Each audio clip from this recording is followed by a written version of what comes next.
Welcome to the Elevate podcast, brought to you by the Registered Master Builders. We talk to experts, advocates, and business owners in the construction industry to share their knowledge, insights, and experiences to help you build a better business and enjoy a better life. Now let the business building begin. Nathan Hall, welcome along to the Master Builders Elevate podcast. Great to have you on the show today. Thank you for having me. Much appreciated. Yeah, now Nathan, you're with Navigation Homes, and I wonder if you can tell us a bit about your journey. How did you get involved in the construction industry? I didn't actually, I wasn't very good at school, and in seventh form I decided I wouldn't go anymore. So there was a guy doing some work on our farm, and I asked him if he'd take me on as an apprentice, and he said yes. And so from then on I became a builder. And was it always construction that you were interested in? Did you consider any of the other trades? Did you consider being a farmer? No, I didn't consider being a farmer. I didn't consider any other trades, and I enjoyed construction. I loved it. I did go overseas once I finished my apprenticeship. I moved over to Europe for 5 years and had a stint in the tourism industry, which was fun. And when I did my building apprenticeship, I worked at nights in a bar, so I didn't spend all my money on booze. So that was a secondary career, you could say. But yes, mainly construction. Nice. And I think you purchased the county's franchise of Navigation Homes. When did that happen? Yeah, I purchased that in 2017 with my business partner, Ryan. And so we bought it in 2017. It was probably building about 15. We sold about 15 houses that year. And then we grew it. So our biggest year ever was 2021, where we sold 102 houses. Wow. Okay. And just maybe a quick note on current economic environment. What are you on track for a number of houses this year? It looked like it was turning the corner, but then old DT started dropping bombs in Iran, which really slowed everything down, and the petrol prices have scared everyone. So we've sold 10 houses so far this year, which is much less than we were anticipating. In March, I think we'd had like 12 or 14 scheme plan deposits, which convert to contracts. But everyone seems to have put everything on hold. Yeah, unfortunately, it does seem to be the nature of the economy at the moment. Everyone's sitting on their hands, and we need some positive sentiment and getting things back. So hopefully with a recently signed peace deal in US-Iran, hopefully we can get some oil prices back in check and Kiwis can get their heads up and go forth and conquer again. On the good news front, Nathan, you made House of the Year Top 100, National Category winner and Regional Gold. Tell us, what did the recognition like that mean for you and your team? It was awesome. We've entered a few houses in House of the Year. The first time we entered was back in 2015 when my dad still owned the business. And we got a bronze. Dad was pretty disappointed at that, and we sort of didn't really know why. But we made it our goal to sort of improve from there. In 2018 or 2019, we got our first gold, which was pretty awesome, but wanted to get better. The house in Mauku is for one of my really good friends, Hayden. So I was really scared that we got a bad result because I didn't know how to explain it. Building a house can be quite emotionally challenging for some people, and we navigated that really good, and our friendship came out the other side well. And then when we were going to House of the Year Awards, I was practicing in my head the speech I was going to give them if we got like a bronze or a silver, or I was starting to panic and thought we'd get nothing. And then getting the gold and then getting the category winner was pretty overwhelming. Cody, my project manager, put heaps of effort into it. All my staff behind the team were doing, we went back to the house many times looking at it.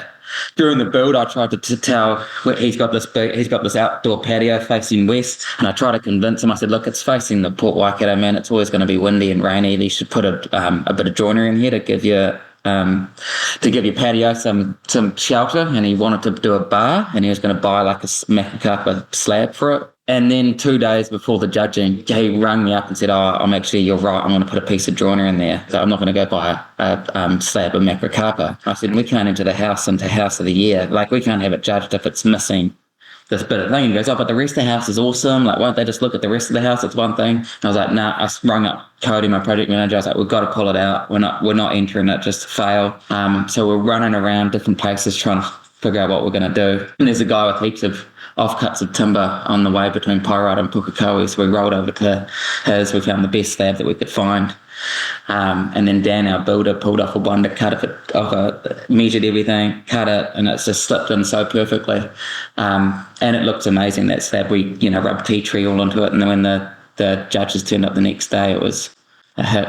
That the judging day, my heart rate probably didn't go below 140 beats per minute. I was a bit bag of nerves, but super stoked now. Super stoked. When we got to top 100, we weren't even going to go down to the awards because I was like, just so unexpected. And it was Hayden, the owner, that said, "Oh, look, I'd really love to go. It's been such a great experience for us as a family that even if we just go for the experience, it'd be good." And so when they called our name out that night, I hadn't even written anything down to like say a speech or anything, and so that was pretty overwhelming as well, but it was cool. And look, it's a beautiful home, and we'll make sure we put a link to the awards and the photos in the show's description so people can take a look. What was the vision behind the project when you worked with Hayden initially? What was he and his family concepting, and how did you bring it to life? It's a reasonably challenging site. It's right on the edge of a hill. It's quite a steep hill. So he works at the steel mill at the mines, and a guy that he works with owned that block of land and was cutting it off and actually offered it to someone else first. And then he rang me and said, "Hey, can you meet me up here and have a look at it?" So I met him up there. We talked about how we could do it. We talked about what he wanted to do. We talked about the shape of the house. And then he actually went off and got a separate architect to draw the plans. He had a really clear vision of what he wanted to achieve and how he wanted to lay it out. All of the meetings we had, it was good because he wasn't, what's the right word, not wishy-washy, that's not the right word. He wasn't indecisive. Like you could say, "Hey, look, this is the best way to do it," and he would go from there. So he came to us with the plans and it was good, and we sort of rolled from there. There were like a few details that we needed to tweak. He's got a really cool rake ceiling, where it's just some portal frames, and he wanted everything to have really clean lines, but the portals were wider than the wall framing.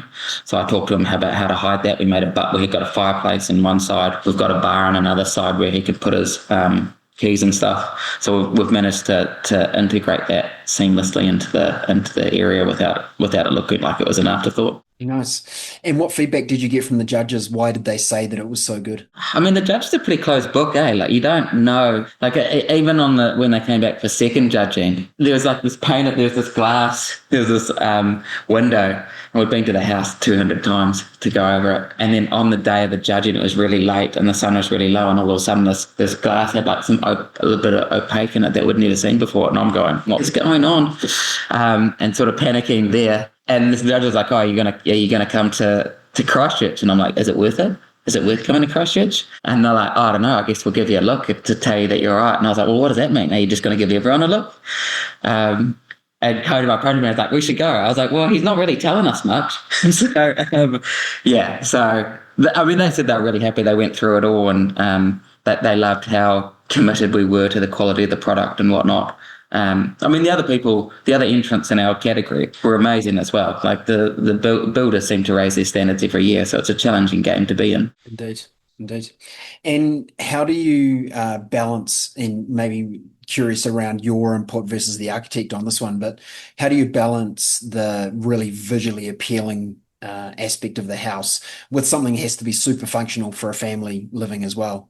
How did you bring the balance of those two things together? That was definitely the architect mainly, and Hayden. Like as I said, Hayden was really decisive in what he wanted, so he had a clear vision. Other than like small minor tweaks, like he wanted a bathtub outside and a shower outside and sort of stuff like that. He sort of knew what he wanted to look at. Like in his ensuite shower, it's quite good. He's got this massive window that looks out over the farmland and stuff. So he knew what he wanted. So I've got to give the architect and him credit for all that. Nice. And Nathan, you mentioned that you were keen right from the outset for this house to be a contender in House of the Year. Did you convey that to your subcontractors and suppliers right from the get-go? Did you ask them to really lift their game in this build as well? That's a contentious issue. So in Navigation Homes Counties, and potentially wrongly, I don't know, we believe that everything should be straight, square and plumb. And when the judges are judging a house, that's one of the key things they look for. They look, at your external corners, they look down walls, they look for bumps and humps and stuff that doesn't line up. So we believe that every house that we build, we should enter into House of the Year awards and win an award. And every house that we have ever entered has won an award. But we obviously can't afford to enter all the houses that we build. So we knew that Hayden's design was nice, and we knew that we wanted to enter it, but we didn't tell people to build any differently than we do. Troy, our builder that we had on that, he's a really good builder, really fussy. He's not afraid to tell people if he's unimpressed, like another trade, if he's unimpressed with what they've done, which is perfect. That's what you need. Really, really neat. Like the site was always super clean, super tidy. So it was good. But so like our crew knew what they were doing, and we're pretty happy with that. Nice. And Nathan, you said you were going back for more. You've got judging, did you say today, for this year's entrant? What makes you keep coming back for more judging and more nerves? Pressure makes diamonds. I don't know. Maybe I just love getting nervous. Look, the Master Build House of the Year, it's a great neutral event. Like every builder, like it's a weird thing in building that every builder thinks they're the greatest builder of all time.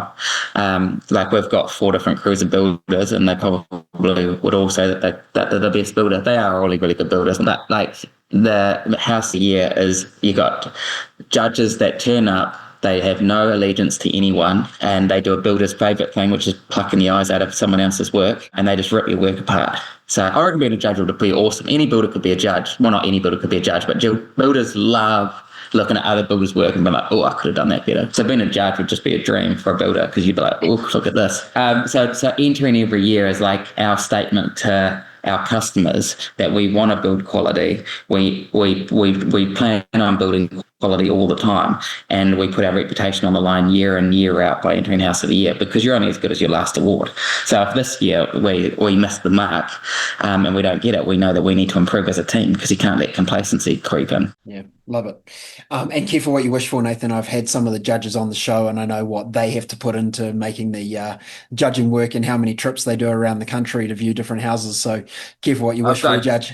No, I've got utmost respect for the judge. I don't mean it'd be easy to be a judge. It would almost be a builder's dream to be a judge, because builders love judging other builders' work. So I've got the utmost respect for the judges. They're really awesome. So, and both sets of judges that we had this year were really good. Excellent. And what are you most looking forward to at the awards this year, other than the Supreme Award?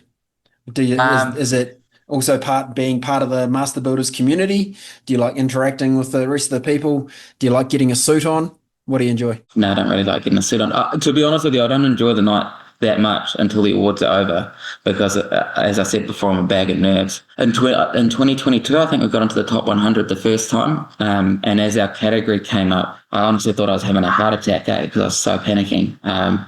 So yeah, the awards nights are not that great, and then normally if we win a gold or something, I just rinse myself to pieces. So, but it is great seeing everyone, seeing all the other builders. See, like as a builder, you love looking at other designs, so seeing what people have built over the last year or two and then entered is really impressive. Like the guys that spend in the plus $2 million category, the houses that they build are unbelievable. So it is pretty cool to see all those designs and to be around a bunch of people that do what you do day in, day out, get rained on, and all those miserable things. So the suit's normally a bit tough, because every year I don't really fit into it, so I've got to go on a diet a couple of weeks before. Is that because you've been in the gym too much and the muscles are getting too big for the suit? Nah, the dad bod, man, just start getting fat. Last year, for the week before, I just ate two eggs and 3 apples a day until I could fit into my suit. That's commitment. I like that. You can just buy a new suit, right? Or get on the peptides these days. Oh, there you go. That'll work as well. Hey, Nathan, thanks so much for joining us on the show today. Congratulations on your award. Very best of luck for this year's judging and the awards as well. Any closing comment you'd like to share with our audience before we wrap? Thank you for having me. And I guess if it's another builder who's thinking about entering it, do it. It may be a miserable experience the first couple of times if you don't get what you want, but better never stops. So just keep trying to get better. Those are great words of encouragement and reality. Nathan, thanks for joining us. No worries. Catch you later. Thank you for having me.